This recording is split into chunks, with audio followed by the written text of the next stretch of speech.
Reports started moving quietly at first. Then suddenly they were everywhere.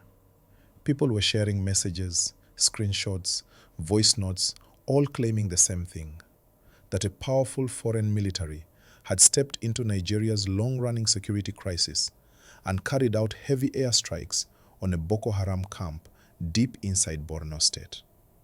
According to the circulating story, the camp was completely destroyed, fighters were wiped out, and the shockwaves were felt across the region.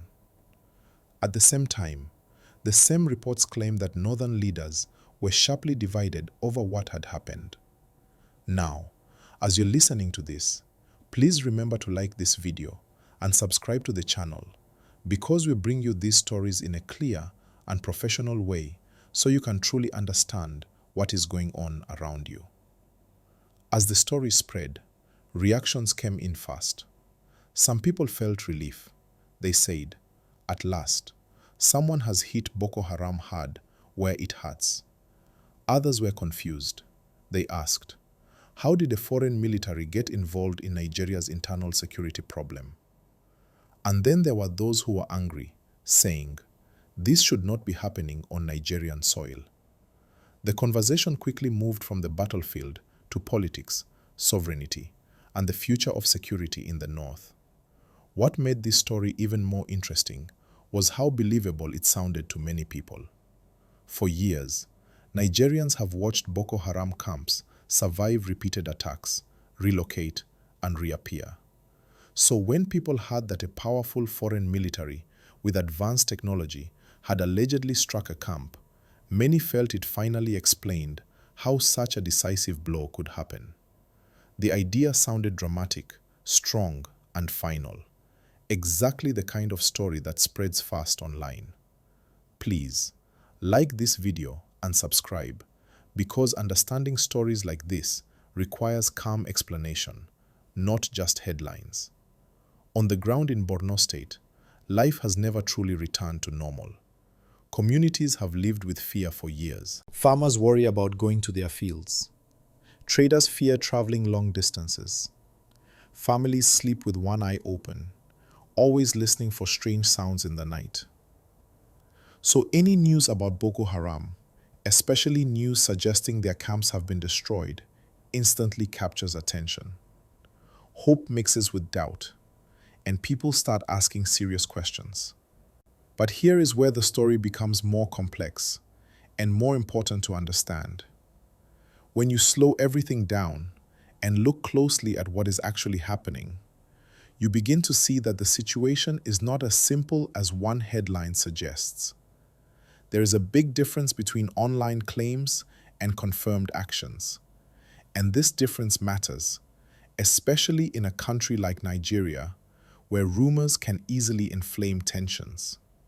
As discussions continued, some northern leaders were reported to be uncomfortable with the idea of foreign military involvement, even if it was meant to help. Their argument was simple and clear. Nigeria is a sovereign nation. Allowing another country to carry out military operations inside its borders raises serious questions. Who approved it? Under what agreement? And what happens next? Today, it may be airstrikes. Tomorrow, it could be something else. Others took a different view.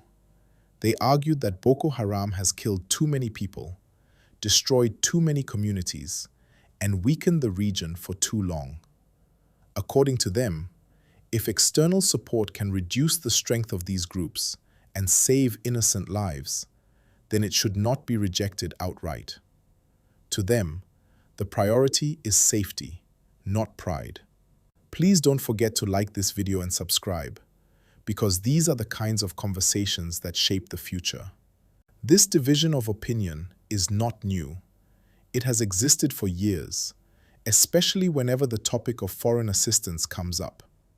Nigeria has cooperated with international partners in intelligence sharing, training, and equipment supply. But direct military action always creates stronger reactions. People fear loss of control, political consequences, and long-term dependence. At the same time, The security challenge in the northeast remains deeply rooted. Boko Haram is not just a single camp in one location. It is a network. Fighters move through forests, border areas, and difficult terrain. They blend with local populations, exploit poverty, and take advantage of weak infrastructure. Even when one camp is destroyed, others may still exist elsewhere. This is why many security experts say that military action alone cannot end the problem. While all these debates were going on, ordinary Nigerians were asking a simpler question. Is the situation really improving? Are attacks reducing? Are people safer today than they were last year? For families who have lost loved ones, these questions are personal. They are not about politics or international relations. They are about survival. Again, like this video and subscribe so more people can hear this full explanation and not just half of the story. Another angle to this whole situation is how quickly misinformation can shape public opinion. Once a story is shared enough times, it begins to feel true, even without clear confirmation. People forward it with good intentions, hoping it brings hope or closure. But when false or unclear information spreads, it can also damage trust, raise false expectations, and cause unnecessary tension between communities and leaders. That is why careful storytelling matters. It is important to separate confirmed actions from speculation and to understand why certain narratives gain popularity at certain times. Nigeria is going through a sensitive period where security, politics, and public trust are closely connected. Any dramatic story, especially one involving foreign powers, will naturally attract attention. As northern leaders continue to express different opinions, the federal government also faces pressure. People want transparency. They want clear communication. They want to know who is doing what and why. Silence or unclear statements only allow rumors to grow stronger. Please, like this video and subscribe because staying informed helps reduce fear and confusion. In the middle of all this, the people of Borno State continue their daily struggle. Markets open and close with caution. Military checkpoints remain part of everyday life. Displaced families hope for permanent resettlement. Aid workers try to support communities with limited resources. This is the human side of the story that often gets lost behind dramatic headlines. Security is not just about airstrikes or military operations. It is also about rebuilding trust, restoring livelihoods, and giving young people alternatives to violence. Without these, even the strongest military action can only bring temporary relief. As the conversation continues online and offline, one thing is clear. Nigerians want peace. They want safety. And they want honest information.